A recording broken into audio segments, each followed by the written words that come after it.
emergency room. And I know this because I am the person that the emergency room physicians call. And I got a call this week, and I ended up taking this patient to the operating room. So think about the cost of this. You know, the emergency room visit, the studies, the CT scan, the hospital admission with IV antibiotics and IV pain medication, the operating room costs, the anesthesia costs. It's tremendously expensive. If community water fluoridation prevents one person from going down this path, it more than pays for itself. This is money well spent. And it will pay for itself because it's inexpensive. So it's important for us to remember that the dental decay problem affects all of us, okay? It is shouldered principally by the healthcare system, by the dental professionals, that's why you're hearing from us. And in particular, those of us who treat Medicaid, which I do and which I will continue to do. But this problem is also shouldered by the taxpayer. And we should be doing everything we can to combat this problem. Thank you. Thank you.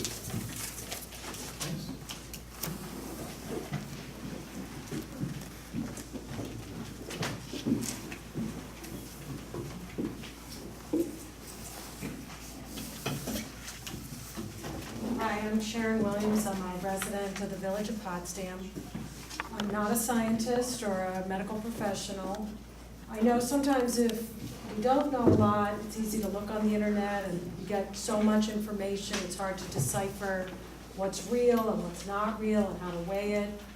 And I think Laura may have said earlier, if we look at professionals in this field who are evaluating this, including our own medical and dental societies, the CDC, the American Academy of Pediatrics, all of these bodies that really can decipher this research, not just through an internet search, sort of cherry picking things that sound scary, have all over decades, we do have the evidence, have come to the same conclusion that fluoride is safe, it's effective, it's cost effective. I grew up with fluoridated water, and so far my kids have too. I hope that continues, and we have good teeth. My parents grew up sort of pre the fluoridated and have terrible teeth, and I have no doubt that we would all be in the same boat were we to return to the situation. So I urge you, for the residents who can afford treatment, for the residents who cannot afford treatment, for residents who have disabilities and may not be able to keep up with the regimen that's necessary, it's important to us, and I urge the village board to vote in favor of continuing this safe and effective treatment. Thank you. Thank you. Who's next?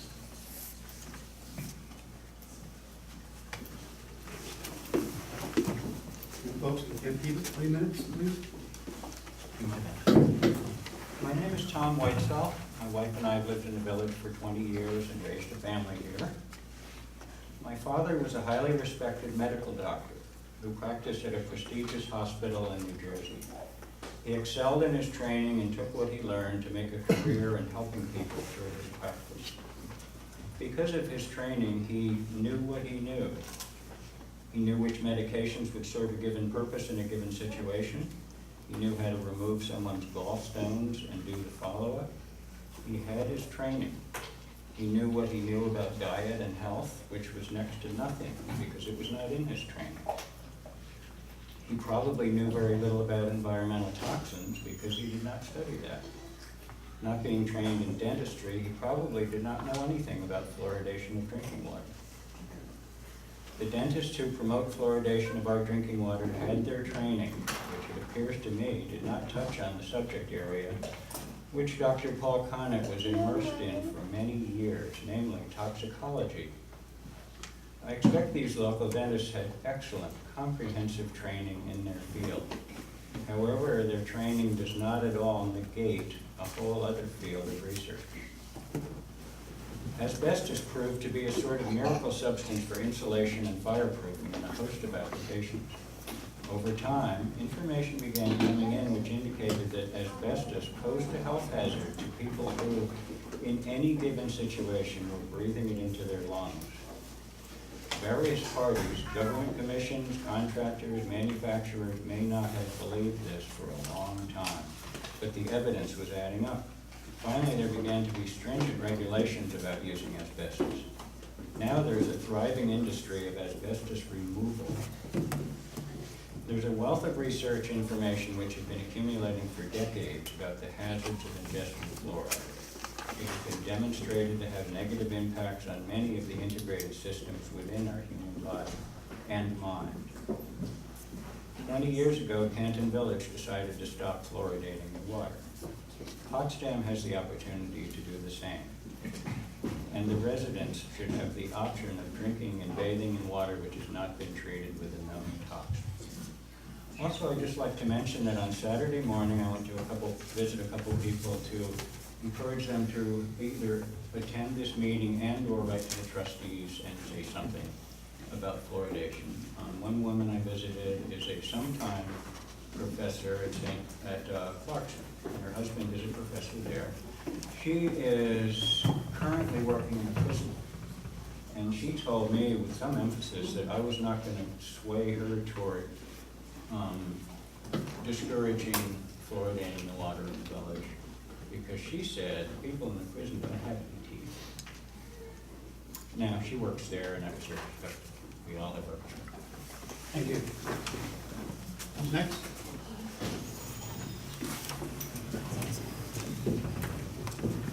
I'm Joelle Whitesell at 20 Pleasant Street, Tom. My husband since 1997, and we raised our 4 sons there.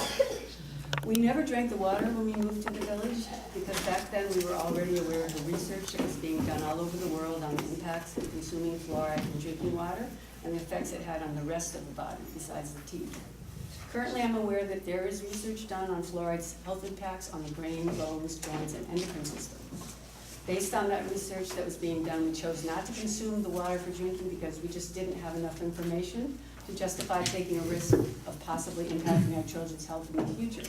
However, we were aware of the possible positive impacts of topically treating our teeth to improve the enamel structure with fluoride, and we gave our dentists permission to treat our children's teeth topically during their cleanings. I currently take medication for hypothyroidism, which is an endocrine issue affecting the master gland of my body. Current research is indicating that fluoride can damage thyroid tissue and compromise its function.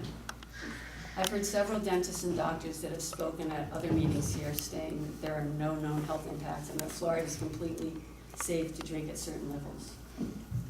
I know that no one can be forced to take medication, and that all medications, even the one I take for hypothyroidism, has a long list of possible side effects. Medication ads on television will be listing the host of possible side effects during the ad itself. It has to, because we have the right to know what we're consuming in order to be informed enough to make our own choice. Most people want to make choices as informed as possible. Why? Because we want to take responsibility for our own choices in health, and because we have the right to decide what we put in our bodies. I would love to see a comprehensive presentation that shows the studies that ingesting fluoride is safe and has no possible side effects on our bodies and health. I've only seen studies that do demonstrate negative and questionable impacts on the rest of our bodies besides our teeth. And that's enough for me to say to my dentist and all of the trustees here that I don't accept or give you my permission to continue to medicate the water with fluoride in any form. And if it isn't a medication, then it's toxic waste, and I don't give you permission for that either. I value my basic right of freedom of choice when it comes to my health choices, what I consume, and how I live my life, as everyone does in this room. The fact that there is information and research and studies which indicate possible negative impacts and clearly raise questions and concerns should lead one to come up with solutions that favor everyone's right to choose until this issue is resolved, if it ever can be. Here are some ideas for solutions. Continue brushing teeth with fluoride toothpaste. Give out fluoride toothpaste at food banks and neighborhood centers for poorer people. Continue to have our teeth treated by fluoride by dentists. Get a prescription to add fluoride to your water. Some educational ideas that could be explored would be add teeth screening in schools' physical exams and intervene with families where there's problems. Have more educational programs in schools for students and parents, teaching them about the importance of oral hygiene and healthy food. provide toothbrushes and toothpaste in the schools, and they could even brush their teeth after the breakfast that they eat there. Continued the fluoride program rinses in schools. Thank you. Okay, thank you. Who's next? Anyone? Rose Rivesi, 7 Barclay Street, I'm a Little Village resident. I wasn't sure if I wanted to speak or not, but I thought I just want to throw in a couple, my 2 cents. I like to think of myself as a common sense person. I'm not a science denier, I value research. But I do see this issue of tooth decay and is a public health issue, and it's a broad public health issue. And the statistics that I believe was Mr. Dunning gave and some of the other dentists gave are, we have a problem if we fluoridate our water or if we don't fluoridate our water.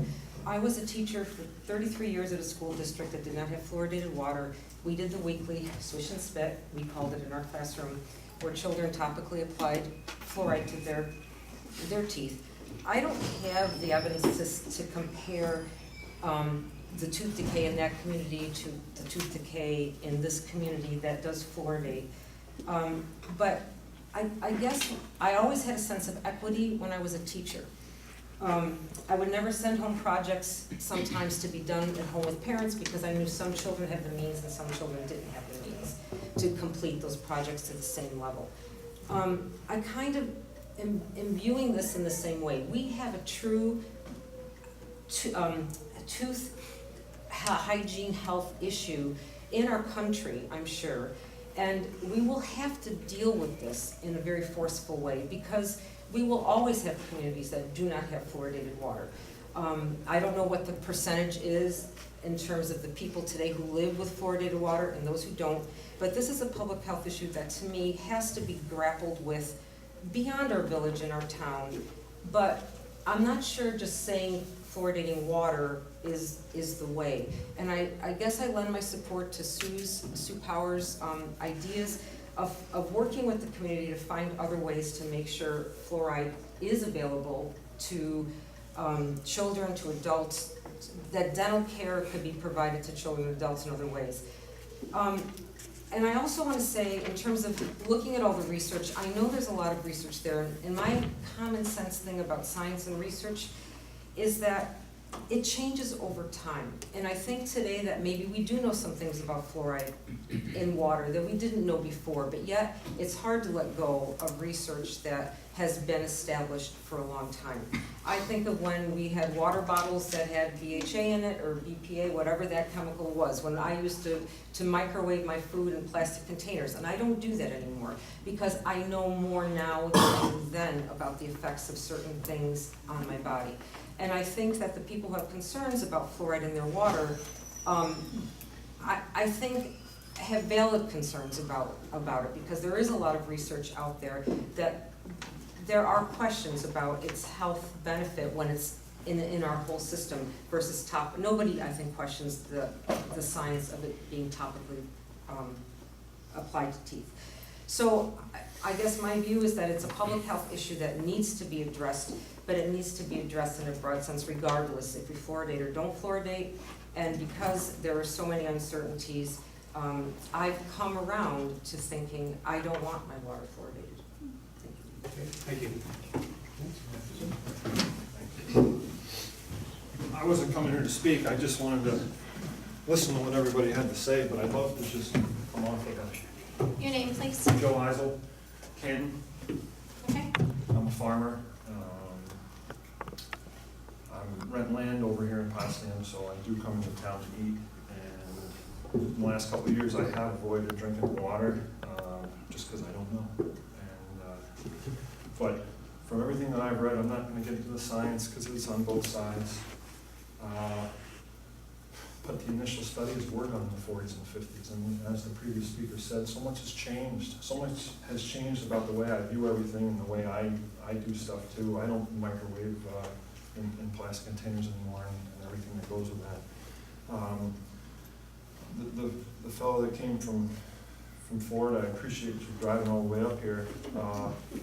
I read that, about neurotoxins and stuff too, and I would agree that in large doses, everything is, can be toxic. But how, it seems crazy to me that we can't measure how much fluoride is intake. I mean, I'm 6'5", 220, and I saw little kids walking around.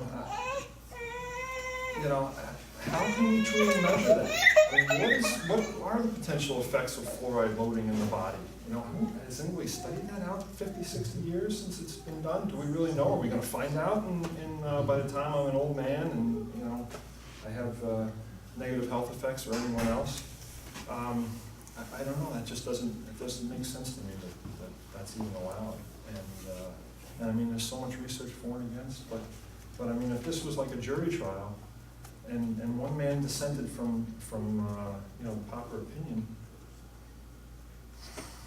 you'd err on the side of caution. I mean, you wouldn't send that man away or whatever, because you just didn't know. I mean, is it beyond reasonable doubt? I guess that's my question. Is this beyond reasonable doubt? And from what I've heard, I don't think so. I'm glad I don't live in the village of Potsdam, I'm sorry, but and I'm not picking on any other health professionals. I do appreciate the dentists in the room coming right from work in their scrubs, but all I heard was hearsay. I didn't hear anything quantified, I really would like numbers, and I just didn't hear them. And my vote, even though it might not matter because I'm from Canton, would be to go slow and seriously consider the detriments of water fluoridation. Thank you. Okay, thank you. Anyone else? Very Pinger. I live in the village of Potsdam, and I'm here just because I have 6 kids, ages 13 to almost 2. And we feel that fluoridating the water is very important. And it's also a very simple and easy and cost-effective way to improve the dental health and the overall health.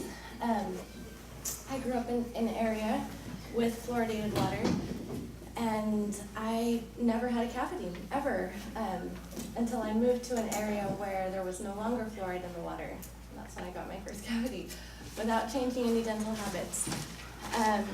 So I don't have a prepared speech, but all I want to say is that we are in favor of water fluoridation. Thanks. Thank you.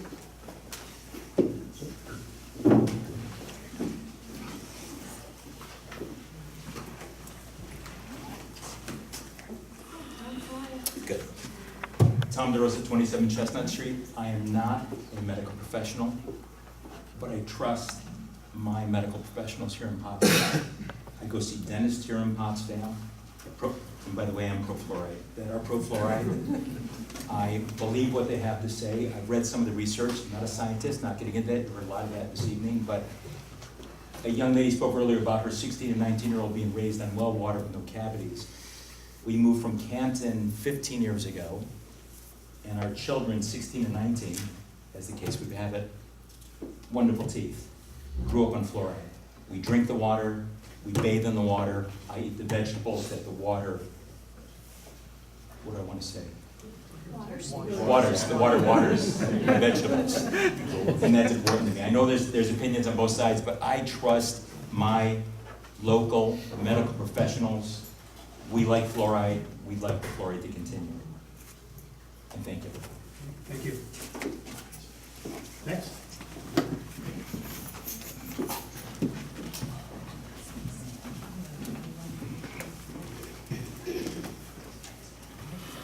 Hi, my name is Heather Cohen-Wilson. I live in the town of Potsdam. I work in the village of Potsdam. I've lived here since 1996. I am pro-fluoride. I do trust my dentist. It's kind of like if you go to a cardiologist for your heart, I'm going to believe what they have to say or get a second opinion. I'm not going to the farmer. Not that I oppose a farmer. If I have a farming issue, I go to the farmer. They know what's going on with their crops. They know what works. They're the experts in that area. Not I. I am not. I am an advanced EMT. I'm also a past teacher. I've had students pull their teeth out, literally.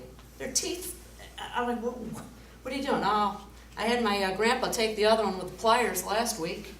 You're 16 years old. It's just stunning. On the case of how much, I mean, you put chlorine in your water. I'm not about to drink a gallon of Clorox. I just don't think that's healthy. I don't think anyone in here is going to do that. And yet there's a certain amount that's needed in the water to make it safe. And in my opinion, and what I've heard from my dentist and what I heard from our gentleman in Florida last week, when or a couple weeks ago, excellent presentation on why fluoride should be in the water. Lots of studies, lots of research. And if you were here, I think you would appreciate how in-depth that research is. So I just want to say I am definitely in favor of it. There's a reason I didn't move to Canton, and it was fluoride. Absolutely. I had a choice. Where do I want to live? Who's fluoridating? When I graduated from Cortland State, the head of the mayor of the town, he was laughing, saying, I can't get fluoride in my town. I'm a community health person, and I can't get the rest of my board. So you're right, they don't have fluoride in Cortland, the city of Cortland. But it's not because the research isn't there. You certainly, that community made a decision. But I agree, when you've moved here, you made a decision. You made a decision that the water is fluoridated. That's why you moved here. That's why you might have bought a $100,000, $200,000, $300,000 house, $50,000 house, whatever it may be. You made a choice. And now people are living here, and maybe that choice may be taken away from them. I just don't think that's fair. Thank you. Thank you. Who's next? Anyone?